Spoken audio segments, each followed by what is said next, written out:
Olá turma, bom dia, tudo bem com vocês? Hoje é quarta-feira, dia 16 de setembro e é o dia da nossa aula de cultura afro.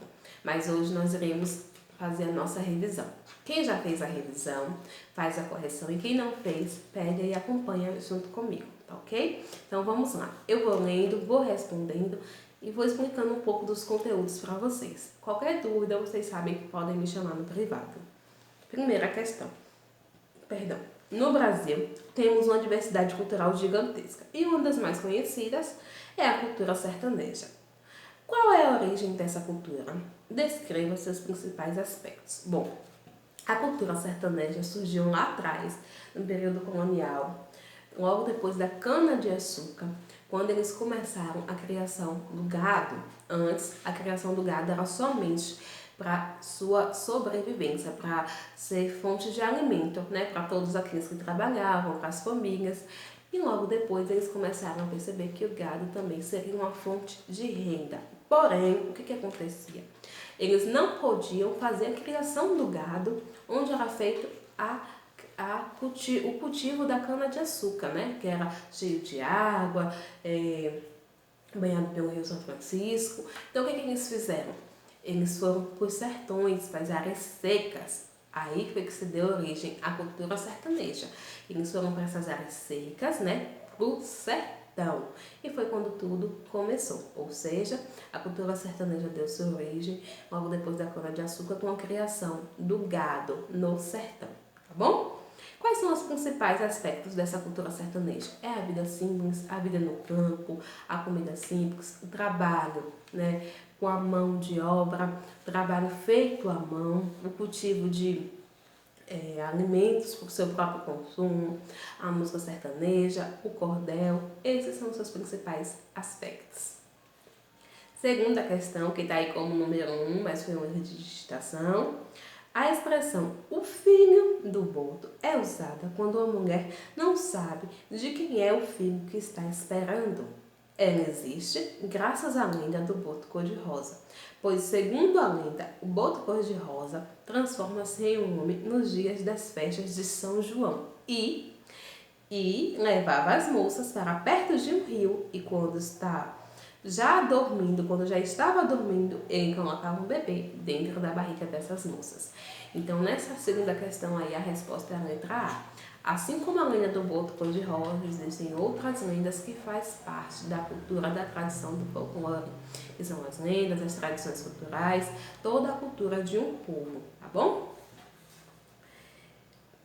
Terceira questão. Por que a cana-de-açúcar teve grande importância na economia da Bahia?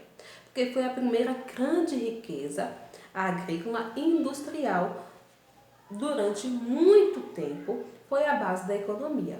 Ou seja, a cana-de-açúcar durante muito tempo, lá no período colonial e também depois, foi a base da economia da Bahia. E também foi a primeira grande riqueza que também foi exportada para outros países. Como nós já estudamos, a cana-de-açúcar tem um grande papel, uma grande importância na economia. Nossas terras eram férteis, né?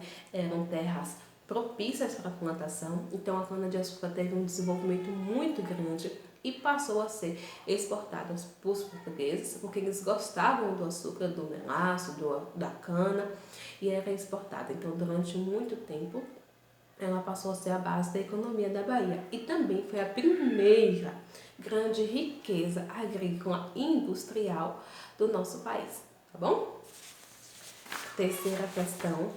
Quarta questão. A miscigenação ou mestiçagem consiste na mistura de raças, de povos e de diferentes etnias. Assim, multirraciais ou mestiços são pessoas que são descendentes de uma única origem. Essas pessoas possuem características de cada uma das raças que descendem. Qual é a influência africana da miscigenação no Brasil? Vamos lá. Miscigenação, mistura de raça, cor e etnia. E assim como quando acontece essa mistura de raças, também acontece o quê? A mistura de cultura, de povos, e aí surgem as descendências. Qual a influência africana na miscigenação no Brasil? No período colonial, né, no período da escravidão, Quando os africanos chegaram ao Brasil, começou a miscigenação, a mistura de raças entre brancos e negros e indígenas e dentre outros. Como acontecia entre os brancos e os negros? Os senhores, donos de fazenda, muitas vezes utilizavam as empregadas, eles abusavam das empregadas. E aí surgiam o que? Uma criança mestiça, que era muitas vezes parda, porque tinha o sangue branco e tinha o sangue negro. Então nem sempre ele saía branco, nem sempre ele saía negro, ele saía pardo, que é uma cor mais clara. E aí há uma grande influência africana, porque muitos casos como esse aconteceram, e o nosso país ele é rico nas cores negras, nas cores pardas e na mestiçagem. Bom? Quinta questão. O que significa a palavra folclore? Vocês acham que o folclore vem do grego, do inglês, do latim ou do alemão? O folclore vem do inglês e significa povo.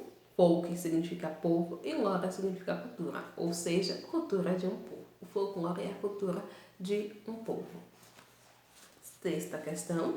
A base da economia colonial foi, sem dúvida, o trabalho escravo, que sustentou todos os ciclos econômicos até o século XIX, enriquecendo cada vez mais senhores brancos, porque os escravos foi a base da economia da Bahia no período colonial. Por que os escravos foi considerado a base da economia da Bahia no período colonial?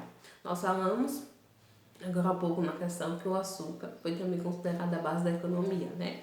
Mas isso foi do meio do período colonial para o final, mas do início até o final. Quem foi considerado realmente a base da economia da Bahia foram os escravos. Por quê? Porque os escravos foi quem sustentou todo esse trabalho.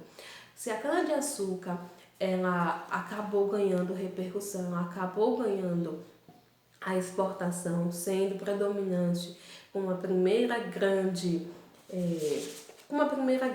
economia, com a primeira grande agricultura do nosso país, foi porque os escravos trabalharam para isso. Os donos de fazenda, eles iam enriquecendo através do trabalho escravo. A cultura, né, a cultivação dos alimentos iam acontecendo, assim como a cana-de-açúcar, iam crescendo, mas quem fazia todo o trabalho de cultivo, de plantio, de colheita e de exportação eram os escravos. Então, por isso, os escravos foram considerados a base da economia da Bahia no período colonial até o final do século XIX. Tá bom? Sexta questão. A cultura sertaneja tem grande influência da cultura africana. Quais são essas influências? Bom, quando os africanos chegaram ao Brasil, eles trouxeram as suas culturas.